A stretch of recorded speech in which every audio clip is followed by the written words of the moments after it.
and Healthy Risk-Taking in Nature-Based Education, a webinar hosted by the Natural Start Alliance with guest speakers Ann Stiers and Amy Butler. Greetings, everyone. Thank you for taking the time in your day to attend this webinar. We are excited to be offering this webinar in partnership with Natural Start Alliance. Natural Start Alliance is a network of people and organizations that believe all young children need frequent opportunities to experience, learn from, and care for nature and the environment through high-quality education. The Alliance, a project of the North American Association of Environmental Education, serves as a backbone organization and amplifies the collective impact of the people and organizations that share this common vision. This is our second webinar on safety and healthy risk-taking in nature-based education. If you have not watched the first session, please stop here and start with session 1. My name is Ann Stiers. I'm the founder and director of Juniper Hill School for Place-Based Education in Alma, Maine. We are just completing our first decade as a school. I'm also adjunct faculty of the Nature-Based Early Childhood Program at Antioch University. Hello, everyone. My name is Amy Butler. I live in northern Vermont, and I am the Director of Education at the North Branch Nature Center located in the capital city of Montpelier. I am also the co-founder of ECO, Educating Children Outdoors, which is a nature-based immersion program that is also standardized for public schools. We work with 12 public schools in our region, helping teachers access the outdoors on a weekly basis for extended periods of time throughout the whole school year. We are now in part 2 of the safety webinars. So part 2 is, are we ready? Let's go and stay outside. There are 3 sections for our agenda. They are building awareness, learning risk management skills with your students, ratios for safety and engagement, what does supervision look like in wild outdoor environments, and building program resiliency, developing regular practices for ensuring safety. This is our agenda for the second session of safety and healthy risk-taking in nature-based programs. Amy and I were both on the writing team for the Natural Start Alliance's published work, Nature-Based Preschool Professional Practices Guidebook. The professional practices focuses on 4 domains: teaching, environment, safety, and administration. The intention of the guidebook is to represent a broad consensus among nature-based early childhood professionals in the United States about what signifies high-quality practice in the field. A team of 3, Amy Butler, as well as our colleague Kit Harrington and I, focused on and wrote the safety section of the guidebook. Our goal in these 2 webinars has been to highlight the focus area of safety in nature-based programs and provide examples of the practices in action. These 2 presentations are not a replacement for an in-person interactive training on mitigating hazards and the support of risk-taking in your programs. We strongly suggest finding a recommended training for your teachers and administration that puts into action the practices found in the Nature-Based Preschool Professional Practice Guidebook. In the second webinar on safety today, we are going to go and stay outside. Ann and I would like to share one of our favorite poems for you, written by Mary Oliver, and I'll read it. Teach the children, we don't matter so much, but the children do. Show them daisies and the pale hepatica. Teach them the taste of sassafras and wintergreen. The lives of blue sailors, mallow, sunbursts, the moccasin flowers, and the frisky ones, inkberry, lamb's quarters, blueberries, and the aromatic ones, rosemary, oregano. Give them peppermint to put in their pockets as they go to school. Give them fields and woods and the possibility of the world salvaged from the lords of profit. Stand them in the stream, head them upstream, rejoice as they learn to love this green space they live in, its sticks and leaves, and then the silent, beautiful blossoms. Attention is the beginning of devotion. And again, that's from Mary Oliver, Upstream. And as we slip through summer and this time of immense change and unrest, we're all thinking intensely about what the start of the school year will look and feel like. As teachers and budding nature-based educators, we have an opportunity to co-teach with nature. Let the plants and animals and elements that are outside our school door be collaborators and guides alongside us, and let them help the children reintegrate into school. Whether it be on school grounds, in a city park, or a forested glade, we can all work together to find spaces that afford the benefits of outdoor learning. So here we go with our agenda. And the first part is building awareness. And we can do that with risk management skills. In the first session, we spoke about how children seek learning that is challenging and adventurous, where they can reach beyond their abilities and test themselves, and that teaching outdoors with nature can provide these sorts of experiences. And for some students, the idea of spending extended periods of time outdoors, either learning or playing with their peers, might bring on behaviors that are based in anxiety and fear. This is also true for any teacher just starting out. How can I possibly support, teach, and keep safe my 20 kindergartners outdoors for 2 to 3 hours, let alone a whole school day? If we take a collective deep breath and pause and think about how we introduce any new skill or subject to our students, it's really not that much different than what happens inside the building. You still need to gain knowledge of the subject matter and consider how this will work for your students and your school community.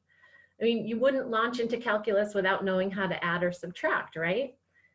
I like to think about meeting my students exactly where they are at, which of course means meeting yourself where you are at as well. What is your experience with spending time outdoors? Have you sat through a passing shower and gotten totally wet? How would you keep yourself warm on a winter day? Knowing where you are at comfortably or uncomfortably with being outdoors will help you to better support your students in this new learning environment. And yes, Anna and I are both suggesting spending time outdoors in weather that is not what we might consider the perfect sunny day. So the place to begin discussing and learning about risk management skills is in the classroom. Here we know how to learn together as a class.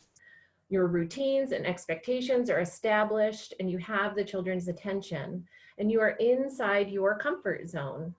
This is a good place to start to understand your students' experiences with being outdoors in undomesticated spaces. And so you see here, meet the children where they are at. Ask 3 questions. These 3 questions here. Number 1, what is wonderful about the forest, field, city park? Number 2, what do we need to be careful or mindful of? Number 3, how will we stay safe? And these 3 questions come from Tim Gill and his work with Rethinking Childhood. I've used these 3 questions over the years to get a baseline of where students are coming from. You can ask these questions and write down the students' answers. Do this on a flip chart or a smart board so they can see each other's thinking and you can make connections between ideas. And the students can also make connections between each other's ideas. So take a moment right now. How would you answer these for yourself? If you and your team plan to take students out together, apply these questions among the adults that you're working with. I'm sure some of the answers will surprise you. So let's take a look at some answers that kindergarten children in rural Vermont had with these 3 questions.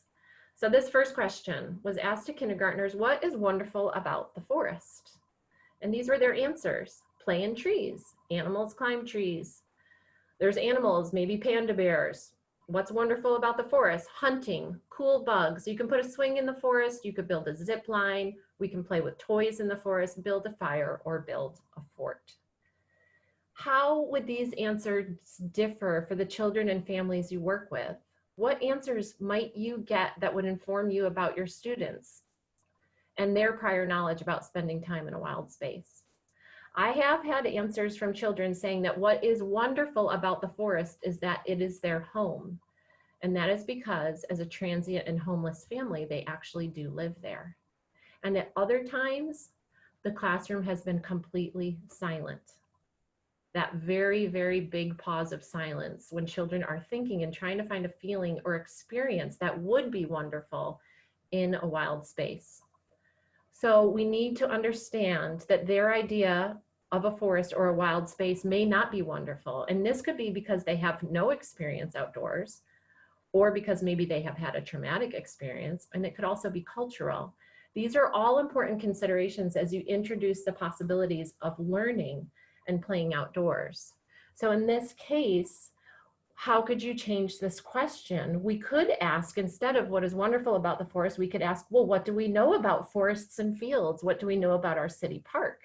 Is the city park a place that we can learn and play? What could we learn about in the forest? What could we do there? This process reminds me a bit of the KWL chart, know, wonder, learn. So however you approach these three questions with your students, the concept here is to be gathering their ideas and moving forward based on where your students are at. This is an assessment. And in turn, it could be really a fantastic post-assessment after months of spending time outdoors. So let's look at the other two questions. What do we need to be careful of? Once again, you're getting a baseline of exactly where your students are at. We need to be careful of foxes, black bears, falling in a river, falling out of a tree, mean bears, snakes, tripping on sticks.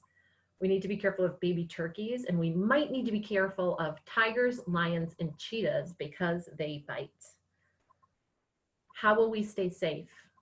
Again, these are answers from kindergarteners, and these are important answers because they inform us as adults exactly where our students are at and what their experiences are in a wild space. So how do we stay safe? Don't trip over trees, stay together, help friends, find people that are hurt, bring a shield, be careful of bugs. If someone gets lost, call to them. And my all-time favorite way to stay safe is bring a stuffed bear so other bears can chew on it and we can run away. So children need to be involved in developing the policies for being together and staying safe in the outdoor setting. And by giving voice to their experiences and involving them in establishing routines and agreements, you're empowering students to work together to create a safe and rich learning environment outdoors. These questions can be changed too. So consider the change of seasons. What's wonderful about winter? What's wonderful about the rain? How will we stay safe in the rain? These questions can also be applied when we are setting guidelines for safety and building awareness around risky types of play. This can be an adopted routine and can travel with your students into new places and new experience that they may face even beyond school. I love all of that, especially the lions and tigers and cheetahs, and the stuffed bear. May we all have a stuffed bear to keep us safe. So in this next section, we are going to cover and recap the importance of really how to dress for the weather, which we did cover a bit in webinar 1, or part 1 of the safety webinars. But really, we're going to dive a little bit deeper into what we can learn about before we go into the outdoor classroom, because it really will, with the children and with their knowledge and gathering their knowledge, we really will be able to, and questions, we really will be able to have a very safe and enjoyable time together. So we'll also look at boundaries for play and exploration, the hazards that can be found in the area. You may recall from the first part 1, we looked a lot at site assessments. So really looking at including the flora and fauna there as well. And then assessing risky types of play and learning which ones to do and why.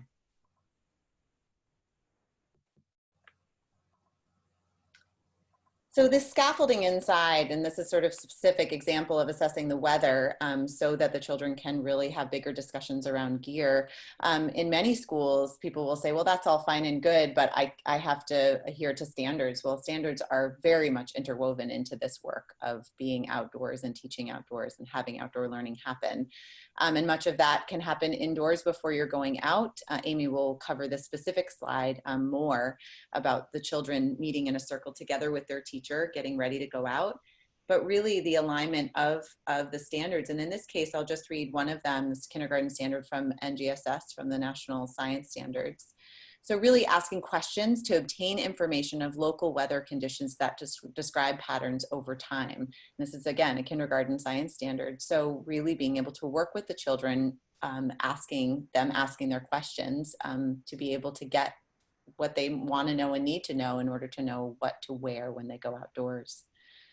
So this then leads us into more of why it is that when we involve children, they get more comfortable with their surroundings and their learning so that they can be more engaged.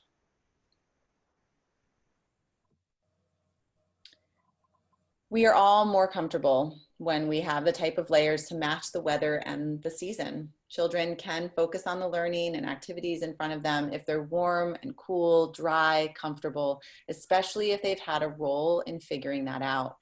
So a group of children sitting around a hawk that was brought in by a family that had been hit by a car, and they found it. It's a red-tailed hawk. A group of children in the pre-kindergarten and kindergarten, and then invited the first and second graders down to witness it as well. But again, the children are sitting on the ground. They are engaged. They are asking lots of questions. They have concern, there's wonder involved, they want to see it, they're wondering if it's coming back alive, but again, they're not worrying about, are they cold, are they wet, is the teacher uncomfortable, so thereby they're uncomfortable. So again, the children are really ready to be out there because they're wearing the clothing and they're in an environment that they feel comfortable being in.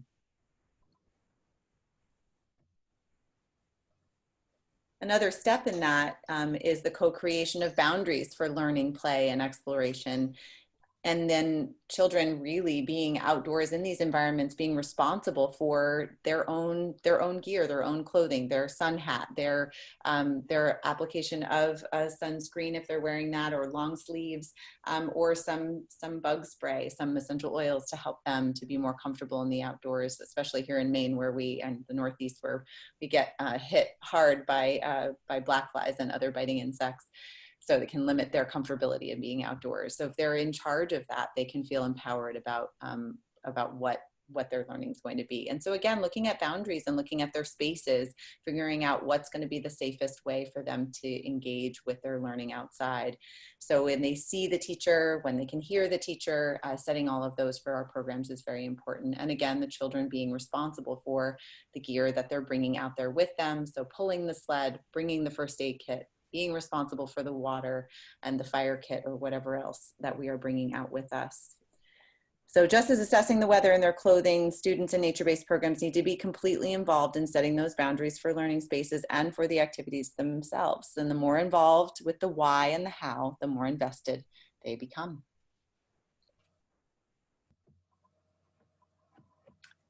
So in assessing these potential hazards, once they've arrived and they've set the boundaries and the children are comfortable in the clothing that they're wearing, whether it's a bug shirt or no shoes or shoes, assessing those potential hazards is very important. And in the Professional Practices Guidebook, there is an acronym, and the word is ARISE, and it stands for assess, remove, isolate, substitute, and eliminate. So for example, I'll bring this to life a little bit.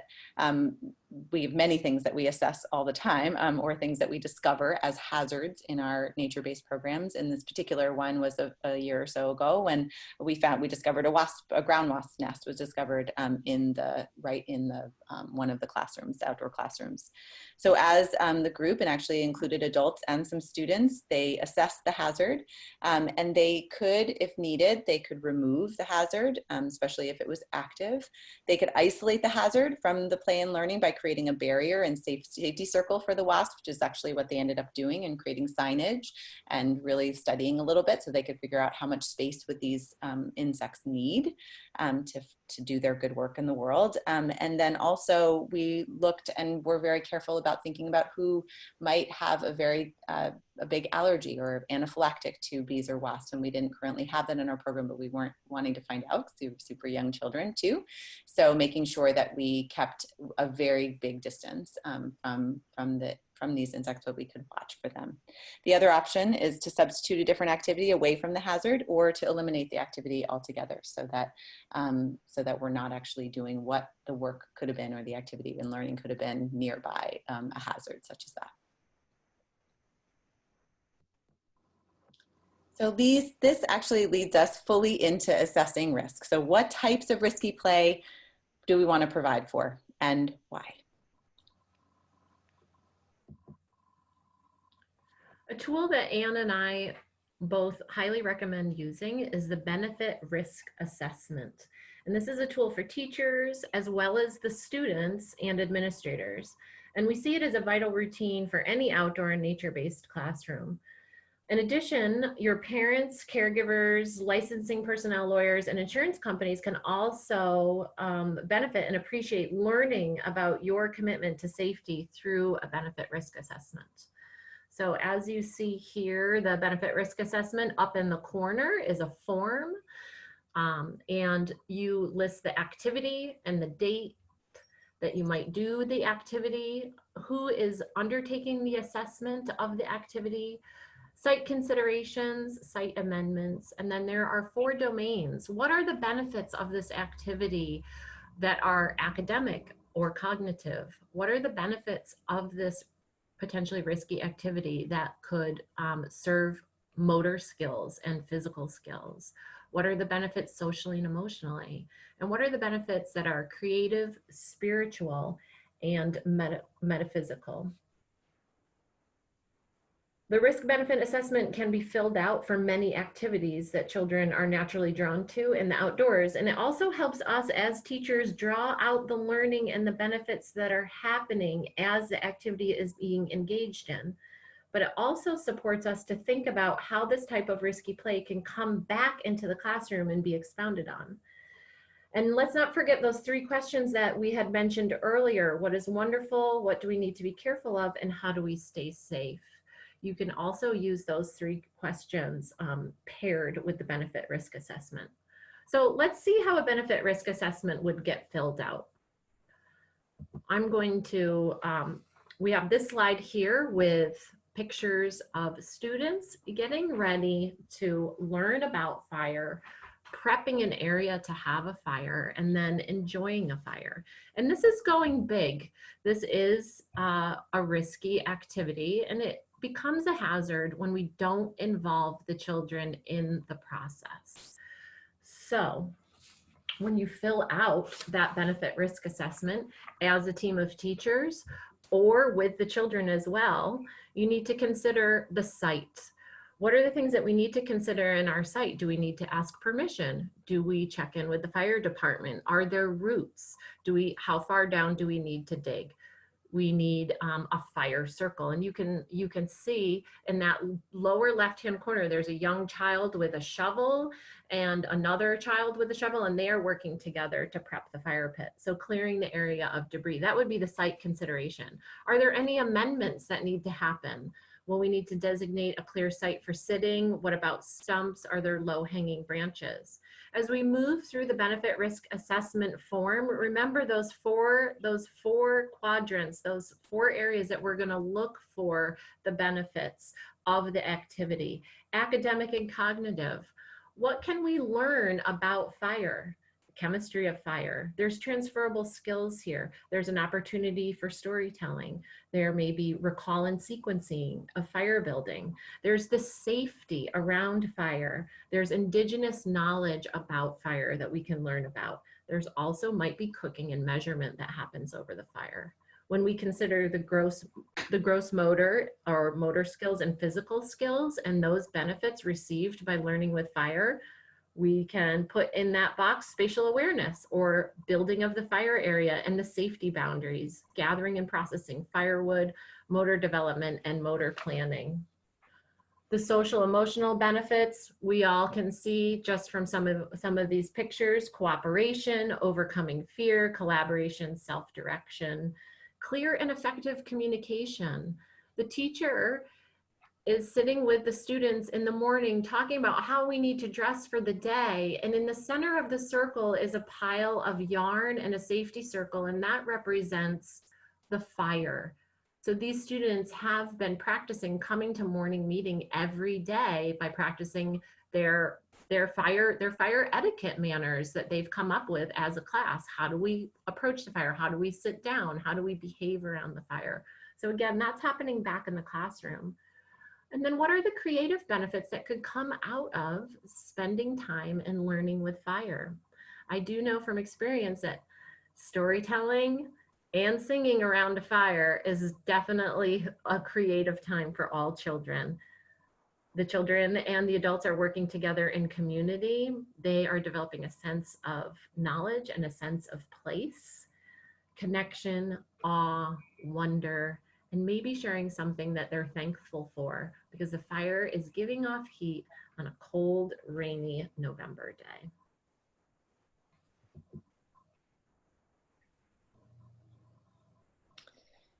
So risky play, as Amy was just so beautifully saying, promotes deep resilience, both socially and physically. These two boys here on a plank that is set up like a seesaw. It's a raw plank of wood over a large log, and they're in community with one another. They are not in the same class. They are in two different classes, and these two boys rarely have played together. And then all of a sudden they discover a deep love for figuring things out. The very engineer-minded children.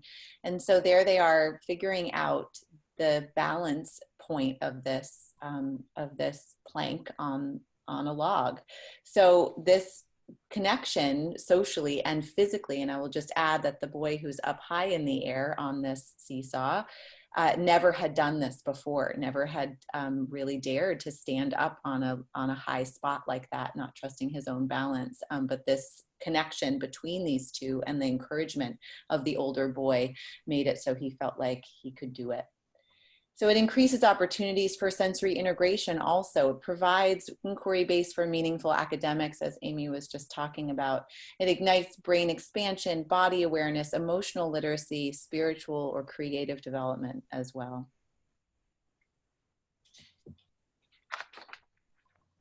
When children are stakeholders, this is written by Claire Warden, one of Amy's and my colleagues and heroes.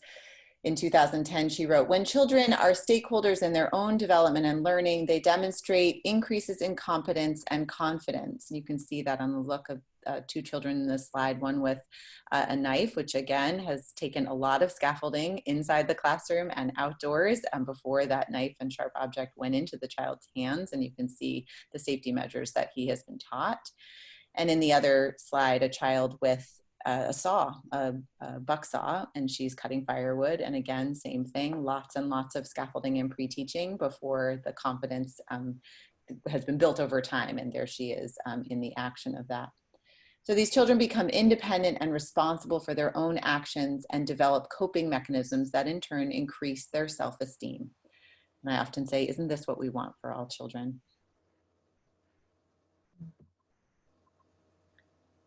In getting to this place where we can feel like we can offer all of these risky play activities and have this work happen very well, obviously ratios for supervision and engagement of the children is very important.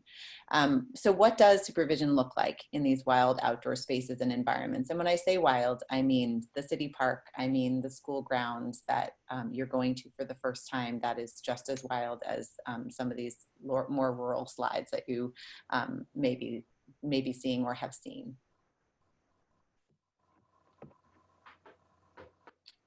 There's a lot to consider for supervision and ratios, and then that engagement of the adult as well. So what is the experience, and I'm just going to read the questions here. What is the experience and training of your staff and coworkers? What is the distance you will be traveling to access your outdoor space? What activities will the children be participating in?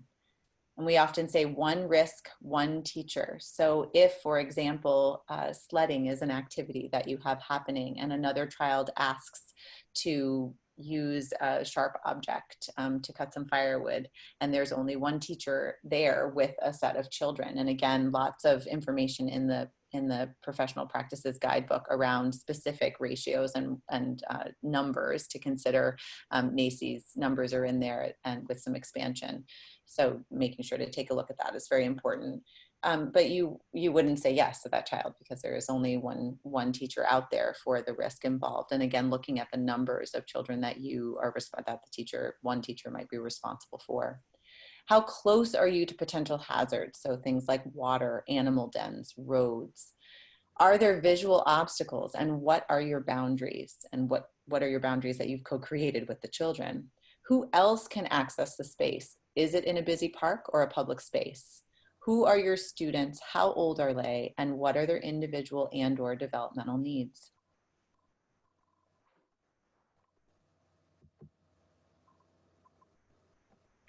Building program resiliency, establishing, maintaining, and reflecting on safety routines, policies, and protocols to ensure a high level of professional practice.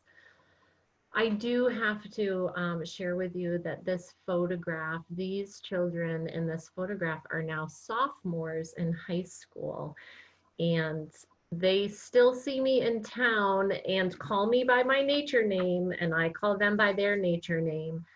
And that I feel like is resiliency and building a strong nature-based program in a community, is that even as young teenagers, these children are still connected to the natural world and still remember their time outside during all of their elementary school years. So in closing, if our goal is to create a safe and engaging outdoor learning environment, we now know that safety and supporting healthy risk-taking needs to be the heartwood of the program. By applying the practices that Ann and I have shared with you in these 2 webinars and what is published in the Nature-Based Professional Practices Guidebook, you will be able to grow a program that is resilient and accessible to all children and their teachers, and ultimately the greater community. We can continue to evolve and grow as educators when we commit to reflective practices. We know that we need to reflect to grow and evolve. And in adopting a nature-based pedagogy, it really asks us to reflect, assess, evaluate, and review the time that we spend in the natural world with our students. Why wouldn't we? Why would we let that pass? Nature is a place of change, and we can co-teach and learn with nature and guide our students to be a part of this rich journey.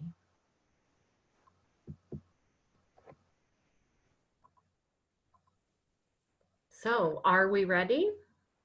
What did we review today? We talked about building awareness, learning risk management skills with your students, then building knowledge, building alliances, and building resiliency. Anne covered ratios for safety and engagement. What does supervision look like in an outdoor environment? How will you meet your students' needs, keep them safe, and help them be engaged with ratios? And again, building program resiliency, developing regular practices for ensuring safety.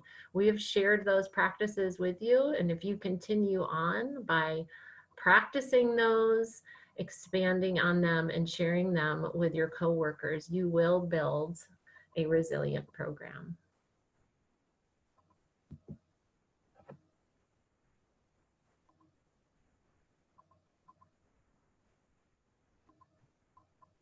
So let's go and stay outside. I love Anne's title of this second webinar. And now that you made it this far, you can join us on July 31st at noon Eastern Standard Time during the Natural Start Alliance Conference. And Anne and I will be doing a question and answer session with all of you. So bring your questions, share these webinars with colleagues, co-workers, parents, caregivers, and bring your questions on July 31st to us.